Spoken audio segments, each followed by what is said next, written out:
Sobat Pelayanan, selamat datang lagi di podcast kita hari ini. Ya, hari ini saya bersama dengan Fitria, Rai, Muklis, dan Idris. Halo semuanya. Halo. Oke, sebelumnya aku mau tanya dulu nih. Kalian kan sebagai ASN ya? Itu kalian sebagai ASN udah berapa lama? Dan kerja kalian itu tugasnya ngapain sih? Boleh mau mulai dari siapa dulu? Oke, bisa aja ya. Oke. Jadi, perkenalkan nama saya Muklis.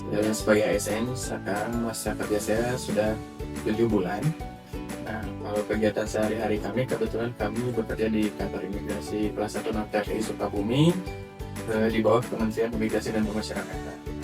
Kantor imigrasi itu mereka melayani para pemohon yang ingin mengajukan dokumen perjalanan, baik itu untuk kepentingan ibadah, wisata, bekerja, ataupun pendidikan, melanjutkan pendidikan ke luar negeri. Itu kalau dari sisi saya. Mungkin buat dari kanan. Baik, perkenalkan nama saya Muhammad Idris. Saya dari ASN Kementerian Imigrasi dan Pemasyarakatan.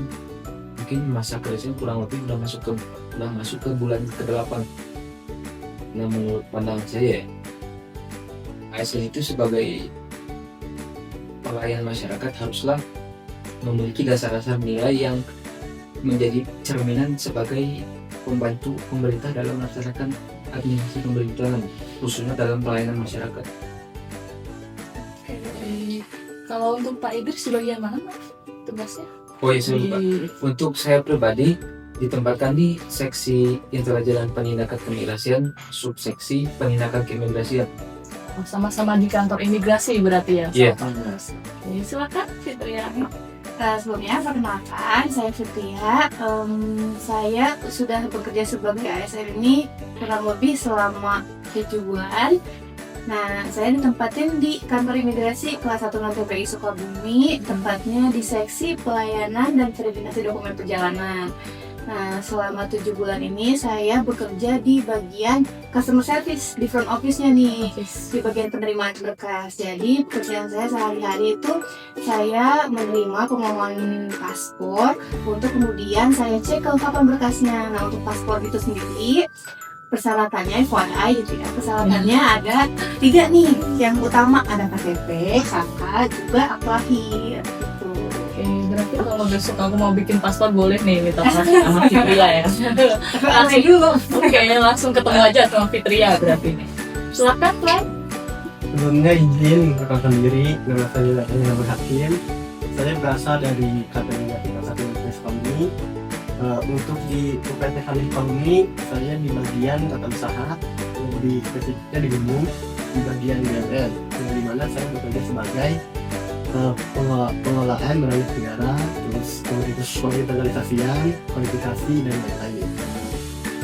Semuanya di kantor imigrasi berarti ini ya, pelayan masyarakat ini. Oke, aku mau tanya nih, beberapa hari yang lalu kan aku sempat lihat ya video beredar gitu. Nah, di video itu tuh ada tagline ASN berakhlak. Nah, jadi menurut kalian apa sih itu ASN berakhlak itu? Boleh mau siapa? Oke, jadi berakhlak itu sendiri merupakan core value atau nilai-nilai dasar dari ASN. Nah, berakhlak itu sendiri sebetulnya akronim dari beberapa kata, beberapa nilai. Nah, yang ber-nya itu merupakan berorientasi pelayanan. Lalu selanjutnya ada A-nya yang merupakan akuntabel, K-nya merupakan kompeten, H-nya merupakan harmonis, L-nya merupakan loyal, A-nya merupakan adaptif, dan K-nya merupakan kolaboratif. Nah, nilai berakhlak ini juga diluncurkan dengan tujuan untuk menyeragamkan nilai-nilai dasar ASN di Indonesia. Oh, jadi nggak semata-mata hanya tagline ASN berakhlak aja ya. Jadi ternyata ada banyak nih nilai-nilai yang terkandung dalam tagline berakhlak sendiri ya. Oke, aku mau tanya lagi nih. Misalnya nih, untuk di bagian pelayanan, ini kan misal ada masyarakat nih tiba-tiba marah-marah datang. Wih, kenapa nih saya bikin dokumen kok dipersulit gitu. Kalian itu sebagai ASN nih, sebagai ASN, gimana cara kalian untuk menanggapi hal tersebut nih? Oke, baik, pertama-tama ini nih saya nambahin dulu apa Iya, benar. ya.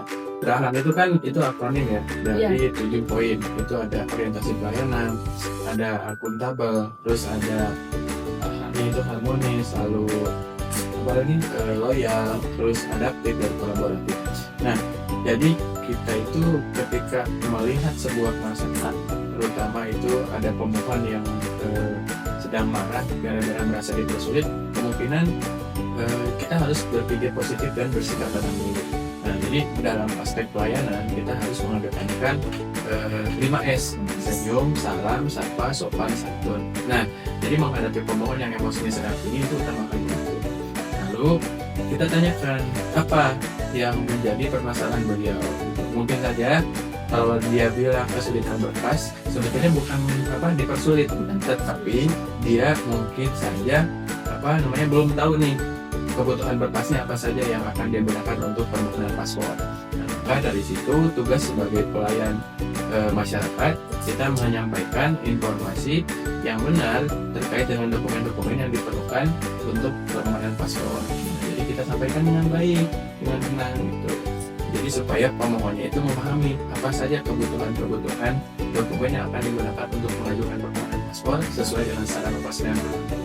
Jadi masyarakat itu sebetulnya mungkin bukan marah, tapi mereka Panik aja ya. Ada dokumennya tertinggal atau apa. Nah, bagian tugas pegawainya itu menenangkan dan menginformasikan dengan baik. Kalau saya seperti itu. Saya setuju dengan Pak Muklis dengan pernyataannya, karena terkadang ya ini kan kaitan dengan nilai harmonis dan berorientasi pelayanan. Terkadang masyarakat tuh marah tuh bukan karena prosedurnya ya, tetapi karena bagaimana cara kita menyampaikan informasinya. Betul. Ada juga kan yang pegawai yang jutek, maka kita jangan seperti itu, kita sampaikan ya.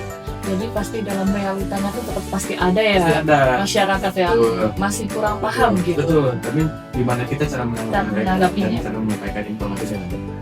Pasti mereka juga akan paham. Iya.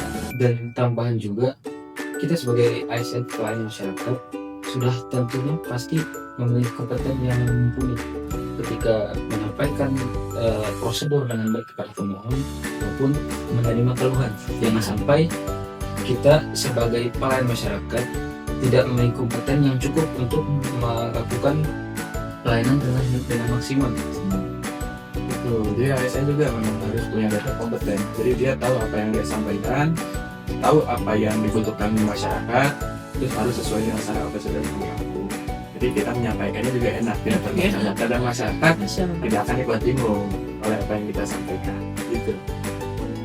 Terus juga kita juga harus mention salah satu nilai dari beraktif ya adaptif. Kadang kita tuh bisa nih cari alternatif, misalnya membantu mengecek dokumen atau memberi opsi lain supaya masyarakatnya itu nggak bolak-balik nih. Jadi potensi masyarakatnya untuk marah-marah tadi itu bisa kita minimalisir dengan cara itu.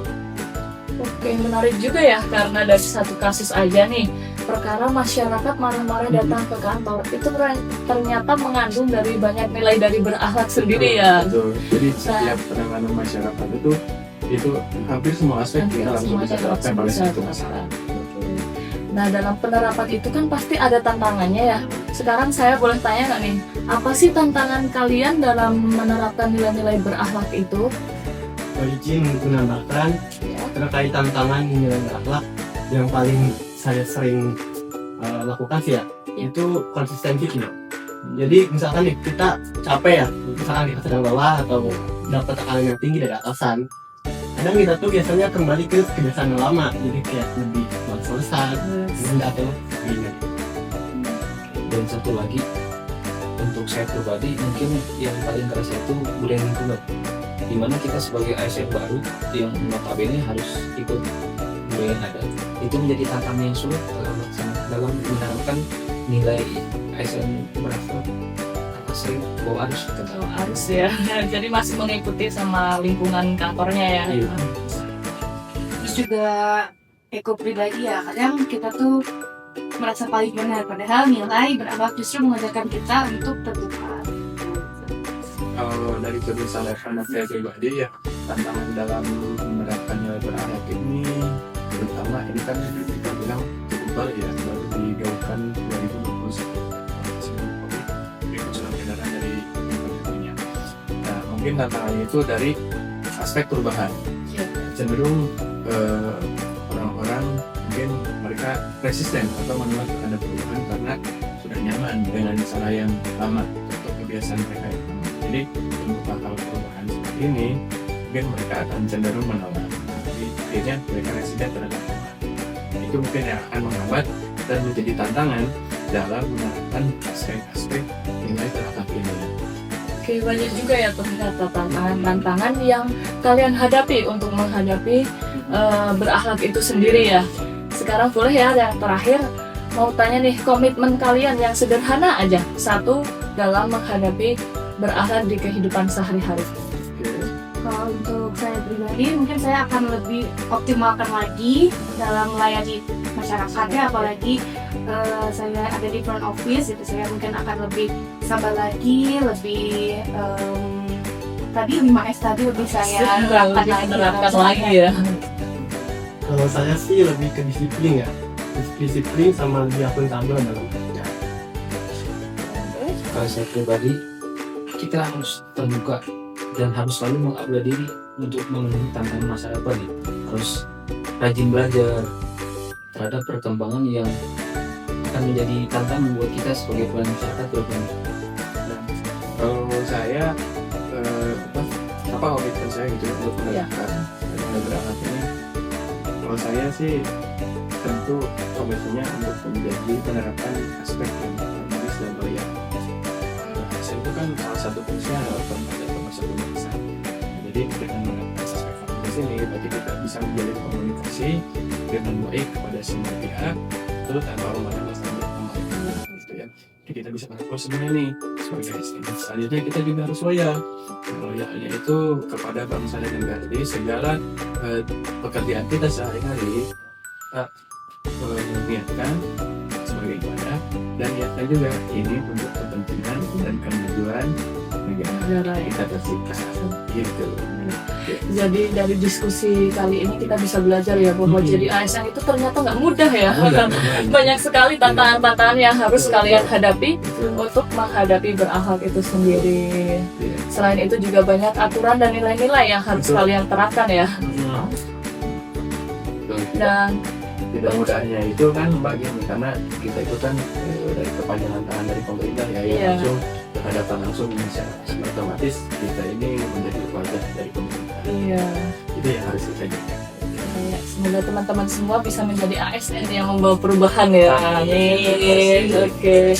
Terima kasih untuk semuanya dan untuk sobat pelayanan, cukup sekian podcast kita hari ini ya. Sampai jumpa di episode berikutnya. Oke. Saatnya kembali ke Belajar.